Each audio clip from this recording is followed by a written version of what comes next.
Hi everyone, it's Lisa from IDreamInSoap. Welcome to my channel. This soap is my entry for the March 2020 Soap Challenge hosted by Amy Warden. This month's challenge was the clamshell technique, and we were lucky enough to have Terry Ensley from Tree Soapworks as our guest tutor. Now I'm sure most of you know Terry, but if you don't, I'm going to leave a link to her YouTube channel down in the description so you can go and check out some of her amazing videos.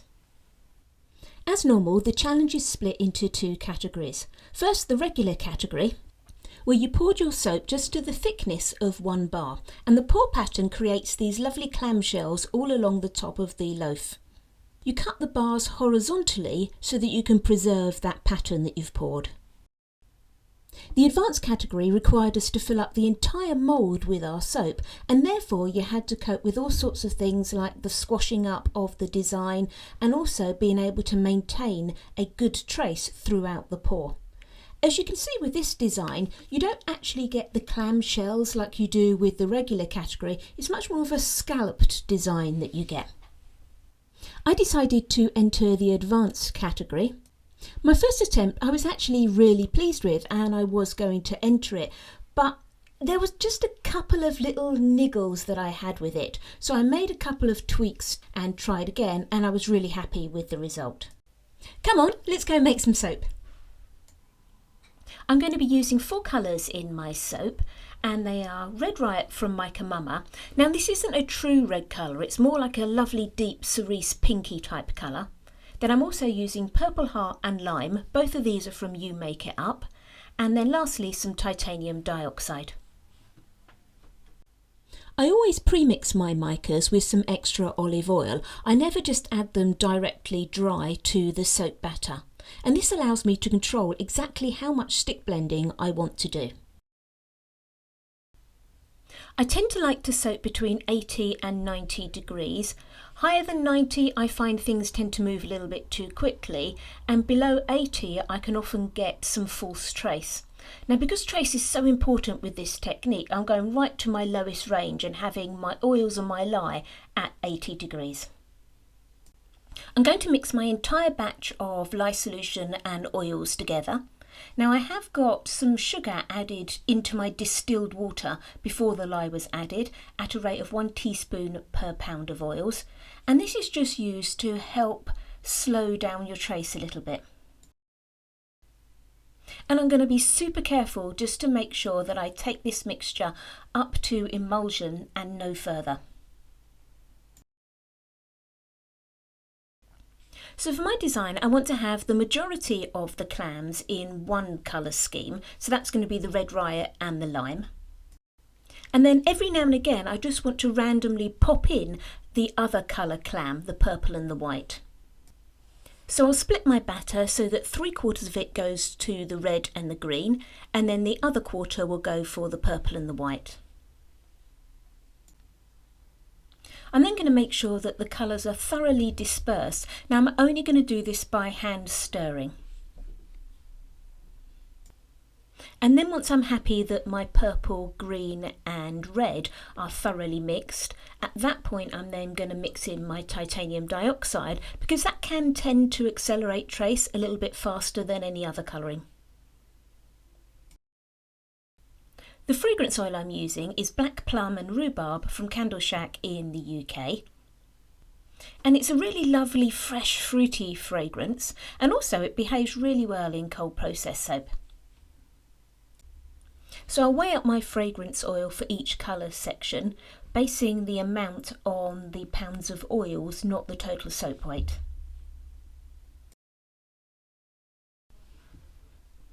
And then I'm going to thoroughly mix that in, but once again only by hand.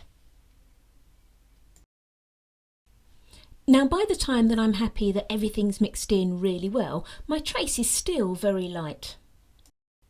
Now you might think having a really light trace is a good thing, but for this technique it's not, because you need to form the shape of the clams, and if everything's too light it's just all going to mottle together, and also you're going to have no definition in your feathering or anything. Now, even though my batter's not thick enough at this point, I'm not going to go back in with the stick blender. I'm just going to let the pots sit there until they come by themselves to the trace that I want. And I found by doing this, the overall trace stays more consistent for a longer period than if you've stick blended it, where it tends to make it speed up and continue to go a little bit quicker. Now, each clam is made using an in the pot swirl technique with 2 colours. So you need to pour 2 colours of your batter evenly into a jug. Now, for me, the best way to do this was to make sure I poured towards the outside of the jug. If you let your stream of batter get too close to each other, it sort of drags the colours from one side to the other and gives you sort of a mottling in the middle.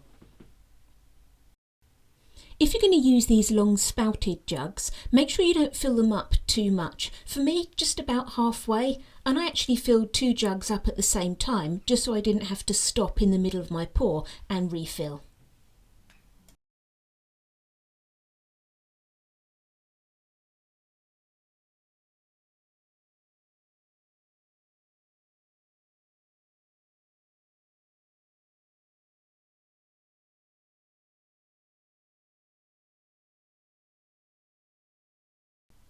And then get your area ready for the pour. I found having a tea towel was good because it stopped the mould slipping around at all. And then you need something to prop the mould up. And I've got some drinks coasters, they're about 5mm thick each. And I quite like something thin because you can then really gradually lower the mould down rather than dropping it down in big chunks. Now, this soap is going to be poured from 3 points on the short side of the mould, and as you pour you want to wiggle the jug a little bit so you create that feathering.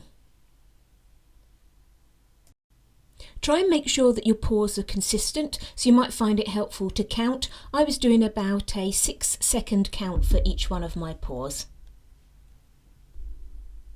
And then just moving the jug from the left to the right to the centre and then starting that again. I don't want my different colour clams to be in a straight line or anything, so I'm going to drop one of those in every 4th pour. And then the idea is to continue working through this pour routine, and as your design starts to bunch up at all, you need to start removing those spacers from the end of the mould. And you may even find, as you get towards the end of the pour, you actually have to put some of the spacers into the front bit of the mould to help the batter to move down.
And then at the end, just be really careful as you tap it down very gently because you don't want to disturb the pattern.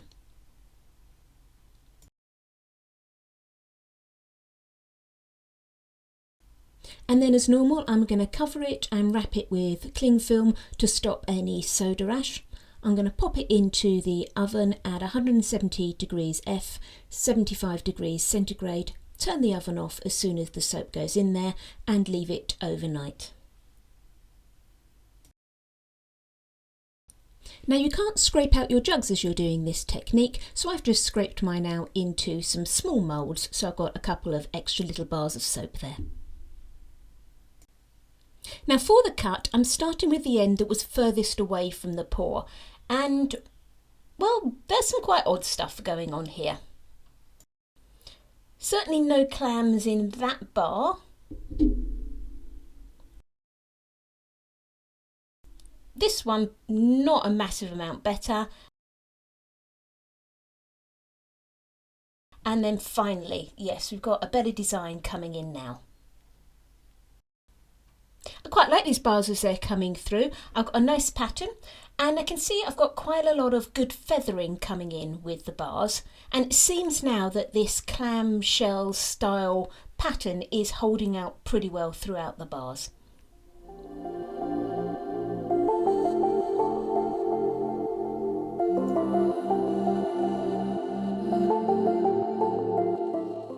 So just having a look at a few of the bars in a little bit more detail, I quite like the pattern. I like the colouring, and I like the random little clam that's a different colour. I'm not so keen on those sort of funny squashy clams that I've got at the bottom of two of the bars. And also I'd like to find a way where I can have more bars with the sort of clam design in them, rather than those weird ones that started off at the beginning of my cut. So I had a good old think, and for my next attempt I decided to try pouring from both ends of the mould, and this way hopefully I could maximise the number of good bars, because for me the good bars came out closer to where I was pouring.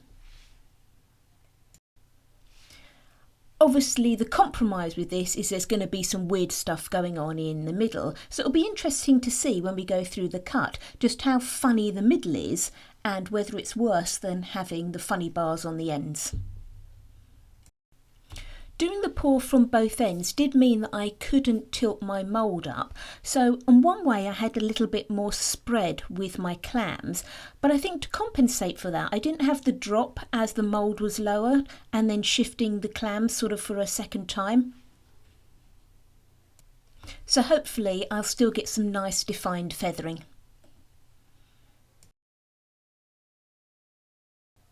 The other thing I'm aware of is that my loaf mould is basically square, whereas the mould used in the tutorial was wider than it was taller. So I do think I'm sort of limiting myself a little bit and having to have my clams stacked more on top of each other rather than side by side. But it's a really fun technique, so I'm sure I'm probably going to come back to it and maybe just make myself a mould that's a little bit wider.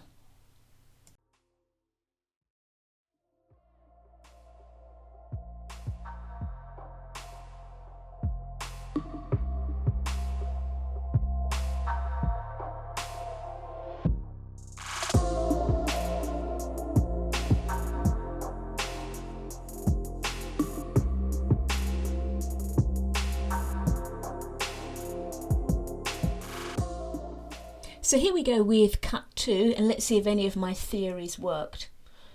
Well, certainly straight away I've got my clam design coming in, and I love those colours.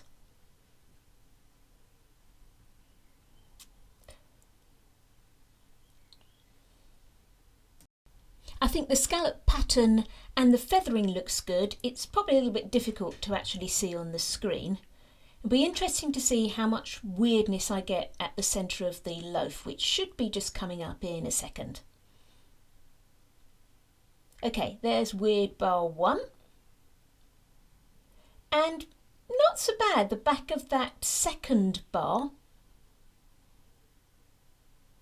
And then back into more sort of clamshells. So I'd say probably 1 bar in total was weird all the way through, and 1 sort of weird at the back, and then I've got clams all the way through the rest of it, which is great.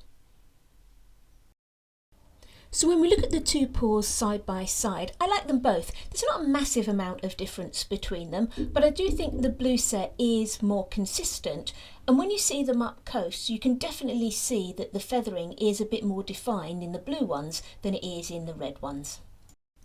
So the blues are my favourite, and I'm going to enter those. I hope you've enjoyed this video. If you have, it would be great if you left me a thumbs up. If you'd like to see what I'm making in the future, why not subscribe to my channel? If you've got any comments or questions, please leave them below in the comments section and I will get back to you. Thanks for watching everyone. Happy soaping!